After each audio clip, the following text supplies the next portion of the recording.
Yes, Mr. Oliva. This is my third question. This community process, which I expressed some thoughts about it initially, but obviously it's the will of the board, and it's being implemented with fidelity, and I'm sure it's a very positive structure. But what it actually did in many regards is open up the floodgates for the community to give input and ask questions. I didn't come in with any scripted questions. I initially didn't anticipate asking any questions. But there's something that has resonated around the issue of education. I don't want to deal with a whole lot of peripheral issues. I'm satisfied with respect to my extensive conversation with you. We had a great conversation, and I hold true to, no matter what this process yields, it's been a pleasure to meet you, and obviously what we shared amongst ourselves, I hold true to that. But as you understand and you know what I represent, I have an obligation as an elected official to my constituents, but most of all to my convictions. September 10th, 1925, Steve Gallen Jr. was born. It's my late father. At 3 years old, his family migrated to the north, which was Connecticut. Back then, blacks migrated to the north because that was considered the promised land, moving from the south. What I left out is that my father was born in Monticello, Florida. Monticello, Florida is in Jefferson County. So if you resonate the name Gallen, it's all over Jefferson County. It's all in Tallahassee. One of the biggest regrets that I have is that my mother and my father, my mother's from Port Arthur, Texas, and they met in Boston. But I never went to a family reunion there, but I went to FAMU, and I got to know some Gallens. From an educational standpoint, I have received numerous inquiries, both locally and throughout the state, regarding what people have described, I'm not there, as an educational travesty that has occurred with respect to the what they describe as an experiment, but quite frankly, it was a position of the state in 2017 to privatize Jefferson County as an entire school district and give it to a private charter school management company.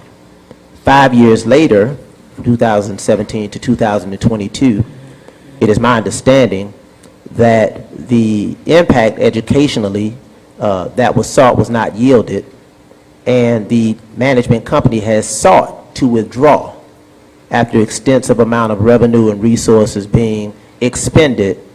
And now the people in Jefferson County, which is a predominantly black African-American community, are now left to their own devices.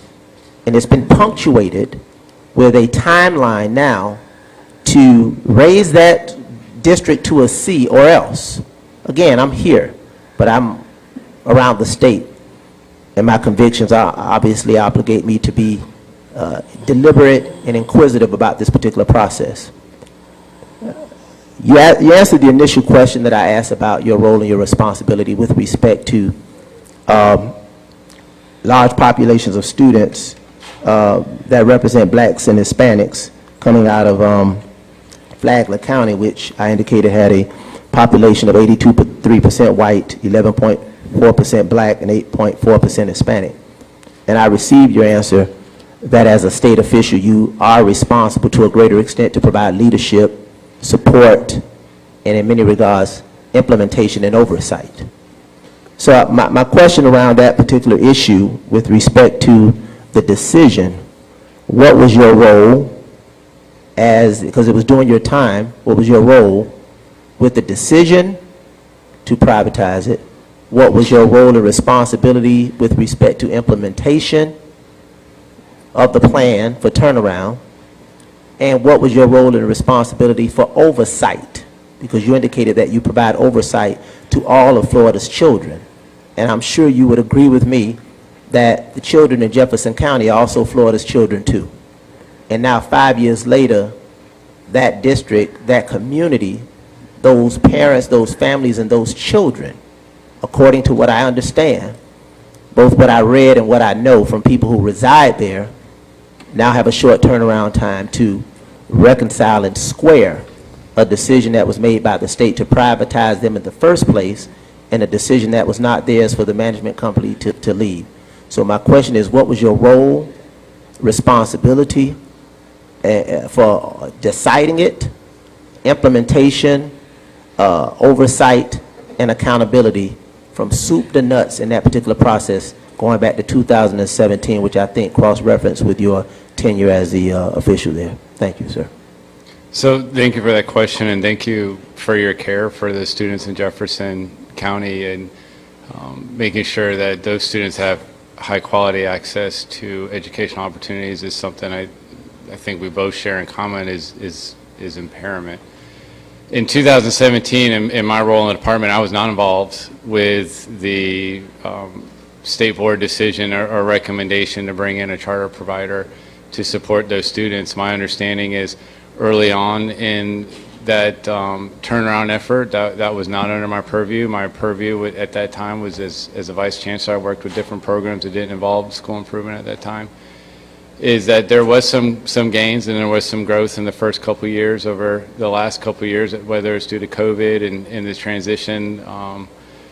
The achievement levels have declined, and the involvement that I've had with Jefferson has actually been throughout this past school year. As you indicated, it's the final year of a charter operator contract, is working with the superintendent and the new leadership there to develop a transition plan so that there could be a gradual release model back to the district, so that that board and that superintendent has the ability to move from a complete charter operator that is fully autonomous from the district to scale up a school district so that they can be sustainable and implement those high yield strategies. It's something you don't just flip a switch on. It's a big transition. It's a monumental shift. So I've been engaged in those conversations probably for about the last year, working with the superintendent there on what does this transition look like and how can we bring in the support you need in order to be successful. And in fact, still having conversations with that superintendent school board to get them to implement that plan. Thank you, Madam Chair. Follow up to the question. It was four-part, and I appreciate you sharing that you were not a part of the decision. But the other iteration of the question was, at any point, did your role or your responsibility, looking at what you said relative to when I asked you about your role and responsibility for working with Black and Hispanic students, you embraced the notion that your role and responsibility encompassed the state. So during that particular time, even subsequent to the decision being made, which you very clear that you were not a part of that, but my other iteration of the question talked about implementation, oversight, and accountability. So at no stage in your tenure did you not have any responsibility for implementation and oversight of that particular partnership, partnership, or whatever you wanted to call it. Yeah, so my involvement began this school year as we started developing a transition plan. When that contract was with a separate charter operator, they operated fully autonomously from my oversight and purview. I didn't take on those additional offices that provided oversight till within this past year, and that's when my involvement started to begin. Okay. Final follow-up, Madam Chair, and I respectfully understand that. But as a district, the charter is the LEA, and the state, as you indicated, does provide oversight. So even a charter school as an independent single school has some accountability to the state. As you indicated, we have to follow the same criteria as a district. They have to follow charters. Everybody has to follow the same prescriptive curriculum, laws, etc. So whether or not it was the charter school management company or an individual charter school or a school district, as an LEA, we all have to comply with some degree of oversight from the state. So during that particular time, you indicated that your tenure, when I asked the question about direct responsibility for educing educational outcomes for Black and Hispanic students, and I know your response really didn't speak to that. You spoke to DNF schools, which I don't necessarily square DNF schools with Black and Hispanic students. That's another position, but my question was Black and Hispanic students, and your response was your experience in working with DNF schools. So I would suffice to say that even as a charter school management company under contract, because a contract would have some terms and conditions. Obviously, the contract was awarded by the state, so there were some terms and conditions that have to be met. So even though they were working directly with the district, the state still had some level of oversight for the charter school district, for an individual charter school, as it does for Miami-Dade County Public Schools and the other 67 counties. Would you concede to that, and what was your role in that oversight? So I'm not disagreeing with you about the accountability. That particular charter operator contract and that relationship with the state board was not under my direct supervision. It was under the purview of the department, but I have different roles in the department and different divisions that I oversee. I didn't start getting involved into the turnaround efforts in that school until this past school year. Okay. Yeah, I receive what you're saying. I was just squaring your initial answer when you said you had direct responsibility for students across the state of Florida relative to Black and Hispanic students and working with those schools that are DNF across the state of Florida. So I didn't think that would exclude that particular scenario, but you've answered the question. I appreciate the manner in which you answered it. I hope you appreciate the manner in which I asked it. Yeah, thank you.